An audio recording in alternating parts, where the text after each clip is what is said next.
That's our score, and I thought we needed dinner for that one, and it ended up in a protracted strike. Both had chances, ano? Hindi lang talaga na-deliver na South. They could not close it out. They had lumamang sila at least once, ano? They had a set point, but could not finish it. That's right. FEU, actually credit to FEU because there, of course, Dakis and Morada stepped up in that latter part of that set.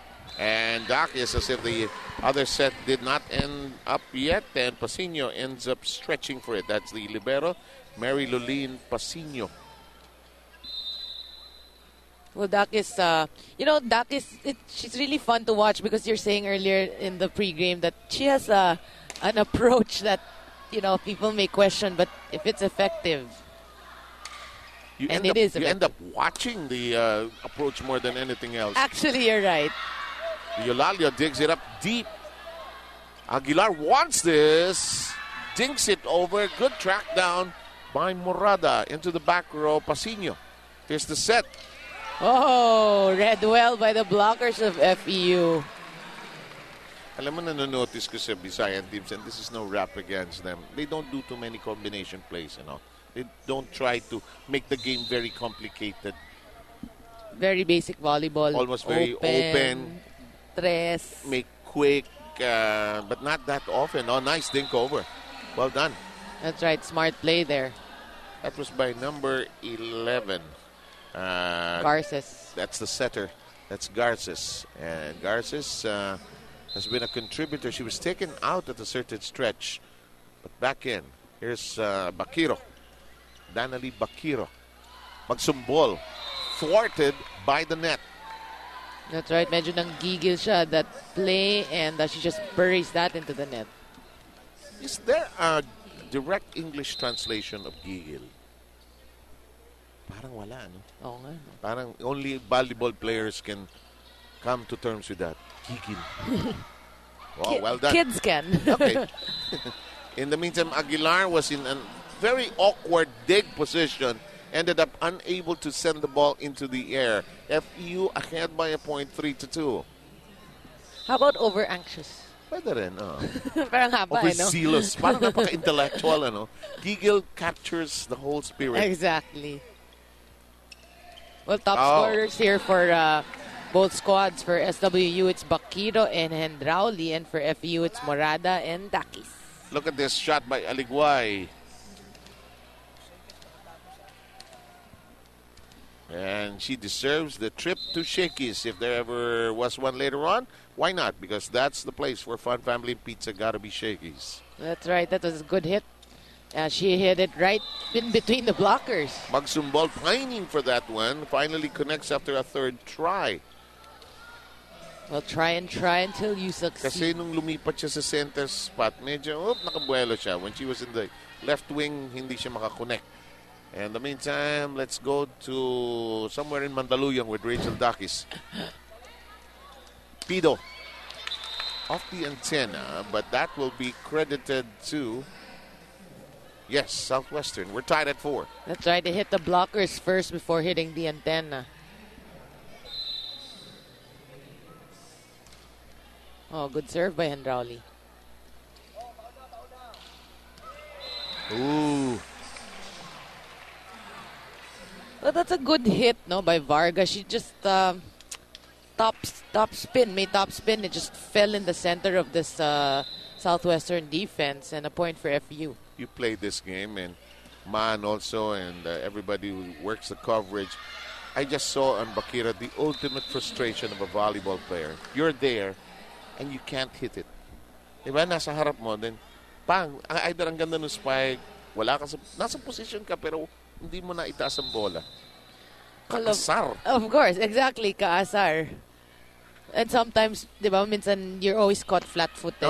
Not always. Sometimes you're caught flat-footed and you're like you're late for a split second, wala na. Correct. The ball traveling faster than any human being on this floor. 6-5 is the count here. I think this set is going to be close as well. Ramdam mo. Yeah, Morada said no way, but she's jammed.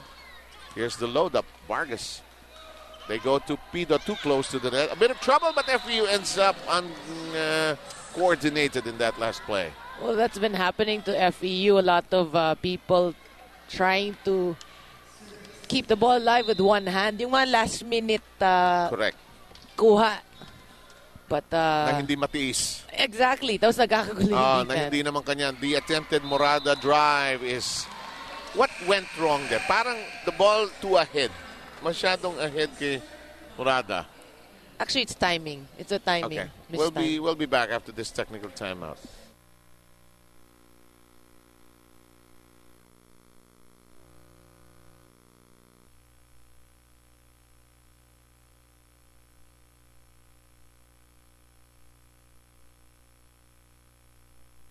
Mic test. Mic test. 1, 2. Mic test. 1, 2. Mic test. 1, 2.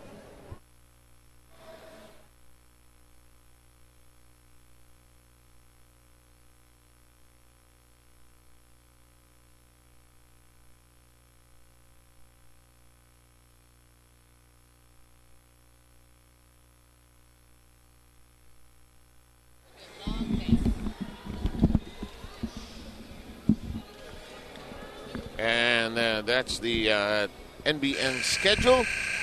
St. LaSalle against National University. Maan is part of the team. Maan, what do you have? Maraming salamat, Sev. Now, at the other side of the fence, let's talk about the Lady Cobras. They want and they need this game so badly. I spoke with Athletic Director RJ Aznar and Coach Jordan, and they said they need this game to keep their hopes alive to make it to the quarterfinals. Yun nga daw yung ginagamit nilang motivation ngayon sa Lady Cobras para mas maging aggressive sila sa laro natin today. And now on the floor, they need to receive the ball better so they could convert to higher percentage attacks. And now on the defensive side, dapat mas basahin daw nila yung setter ng FEU para hindi sila maguluhan sa mga spikers na babantayan. And once we get the drift of our blocking, our floor defense will eventually follow, guys.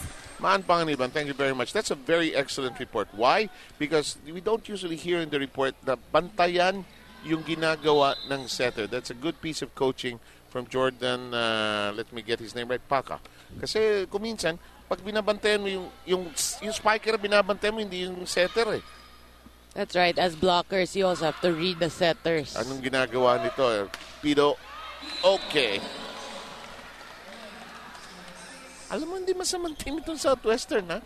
They have nice coordination, actually. Tama si Coach Mac, Hipuela, sabi niya sa akin kanina na masipag itong team na ito. Exactly.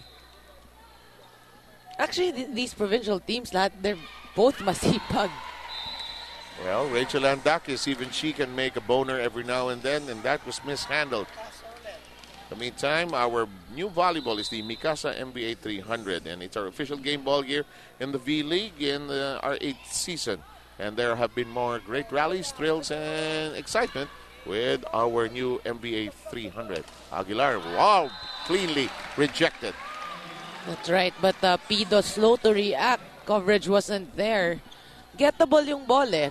But you can see, good block, pero slow to react yung si Pido. You gotta think always that it's not going over.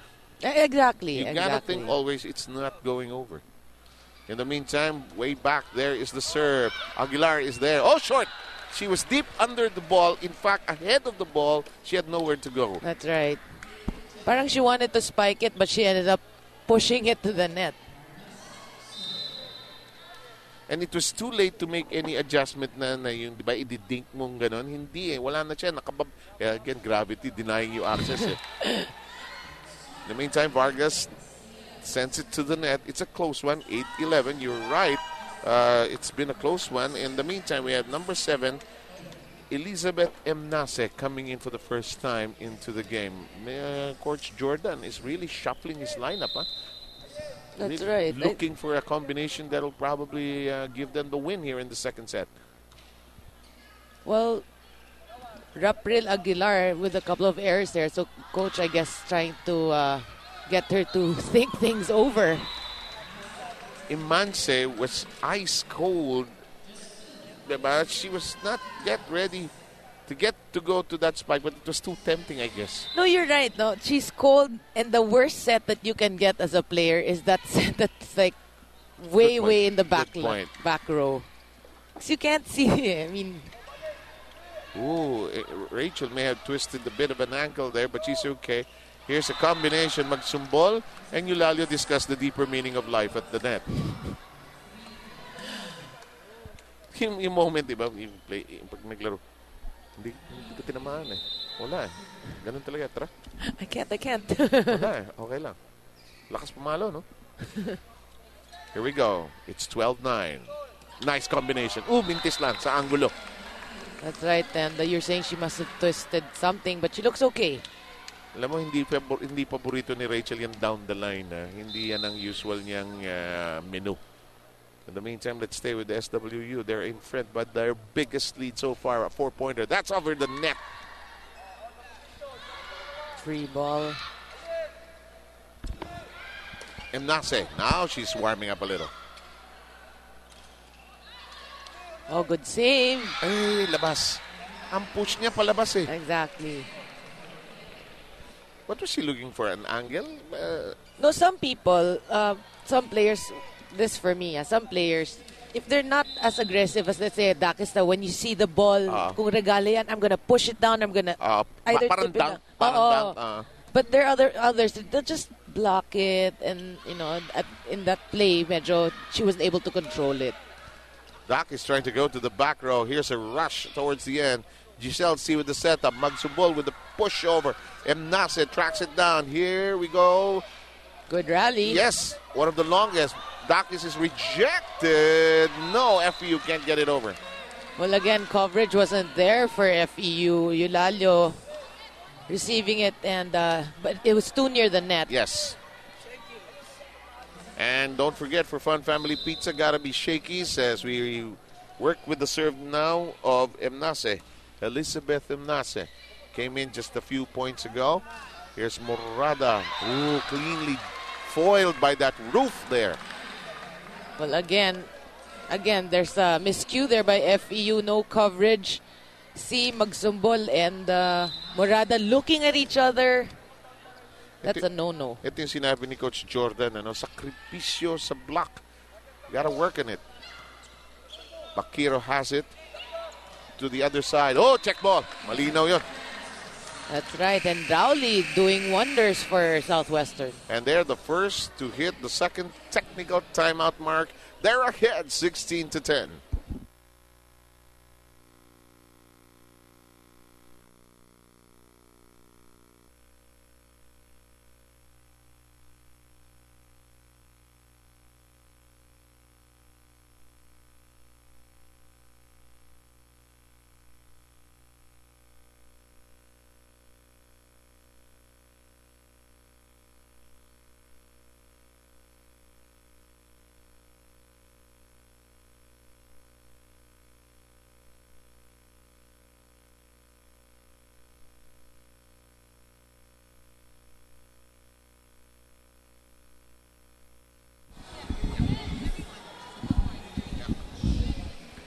Okay, those are that's the website you should go to when talking about the Shakey Speed League. Now let me introduce to you Amanda Villanueva. This is a very easy name to remember. And she knows how to wave. She's 19 years old, and she knows how to eat Shakey's pizza. Well, she's got to learn. Yeah. She has a box. I have done this for several years. I have never received a box of Shakey's. I have a slice every now and then. But you're not based on the game, so don't complain. Nice meeting Amanda, and nice having all of you for this good game actually, 16-10. Mga taga-Sugbo, mga nanonood sa atin, maayong adlaw kaninyong tanan. Here we go with C. FEU won the first set. Morada, powerful shot. If I were Giselle C, I'm going just one place. I'm going to Morada here. Exactly. But funny, the ball was too fast. Si Aligway wasn't able to even turn around yet. Wala,